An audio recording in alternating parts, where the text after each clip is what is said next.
വാർത്ത പുറത്തു വന്നപ്പോൾ മുസ്ലിം ലീഗുകാർ വലിയ ക്യാപ്സ്യൂളുകൾ ഇറക്കി.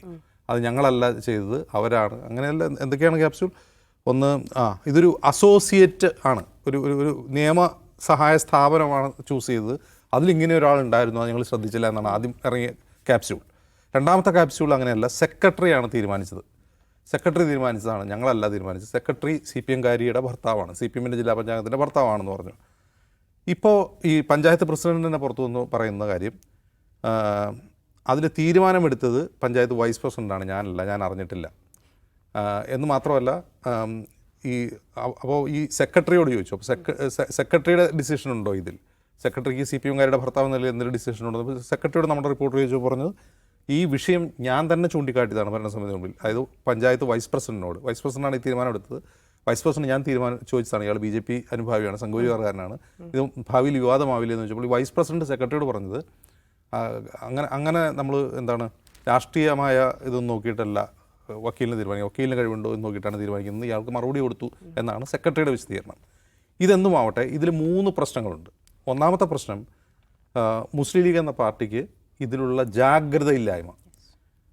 ഞാൻ ചോദിക്കട്ടെ, ഇപ്പോൾ പഞ്ചായത്ത് പ്രസിഡന്റ് ഈ ഡിസിഷനിൽ അറിയില്ലായിരുന്നു, അല്ലെങ്കിൽ ഇയാൾ അറിയില്ലായിരുന്നു പറഞ്ഞു. അവിടെ ബാക്കിയുള്ള മെമ്പർമാരില്ലേ, അവർക്കാർക്കും ഇയാളെ അറിയില്ലേ?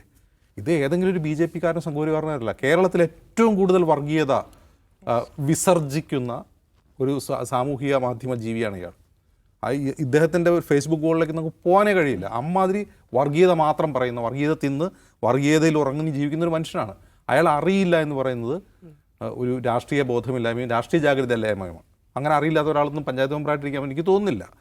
രണ്ടാമത്തെ കാര്യം, ഈ പറയുന്ന പട്ടികജാതി സംവരണ സീറ്റുകളിൽ ആളത്തയക്കാൻ വേണ്ടി ആരെങ്കിലും മത്സരിപ്പിച്ച് ജയിപ്പിക്കുക, അവർക്ക് പാർട്ടിയുമായിട്ട്, ഇപ്പോൾ ഈ പറയുന്ന പഞ്ചായത്ത് പ്രസിഡന്റിന് ഈ മുസ്ലിം ലീഗ് എന്ന പാർട്ടിയായിട്ട് ബന്ധമുണ്ടെങ്കിൽ ഒരുപക്ഷേ ഈ വിഷയത്തിൽ ഒരു നിലപാട് സ്വീകരിക്കാൻ കഴിഞ്ഞാൽ, ഇവർക്ക് എന്തെങ്കിലും പാർട്ടിയായിട്ട് ബന്ധമുണ്ടോ? അതിൽ തെരഞ്ഞെടുപ്പിൽ മത്സരിക്കാൻ വേണ്ടി മാത്രം ഒരാൾ പിക്ക് ആൻഡ് ചൂസ് ചെയ്യുകയാണോ? അത് ഒരു വീഴ്ചയാണ്. മൂന്നാമത്തെ കാര്യം, ഞാൻ മുമ്പ് സൂചിപ്പിച്ച കാര്യം, ഈ പഞ്ചായത്ത് ഭരണസമിതികൾക്ക് ഇത്തരം കാര്യങ്ങളിലുള്ള ഇല്ലായ്മ, അതും ഗുരുതരമായ പ്രശ്നമാണ്. ഇതിപ്പോൾ ഒരു വക്കീലിന് നിശ്ചയിച്ച കാര്യത്തിലാണ്. ഇനി ഇതിലും ഗുരുതരമായ പ്രശ്നങ്ങൾ വരാൻ കിടക്കുകയാണ്. ഒരു പഞ്ചായത്തിനെ സംബന്ധിച്ച് അവിടെ ക്രിട്ടിക്കലായിട്ട് എടുക്കുന്ന ഒരു ഡിസിഷൻ പഞ്ചായത്ത് ഭരണസമിതി കൂടിയാലോചിച്ചാണോ ചെയ്യുന്നത്, അല്ല സെക്രട്ടറി എഴുതി കൊടുക്കുന്നതിൽ ഒപ്പുവയ്ക്കുകയാണോ ഭരണസമിതിയിൽ ചെയ്യുന്നത് എന്നൊരു ചോദ്യം കൂടിയുണ്ട്. ഈ വിഷയത്തിൽ സെക്രട്ടറി നിരപരാധിയാണെന്നാണ് അദ്ദേഹം പറയുന്നത്.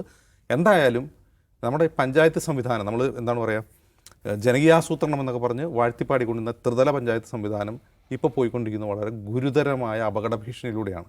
അതിൻ്റെ ഒരു ചെറിയ രോഗലക്ഷണമാണ് ഇപ്പോൾ ഈ വിഷയത്തിലൂടെ പുറത്തു വന്നത്.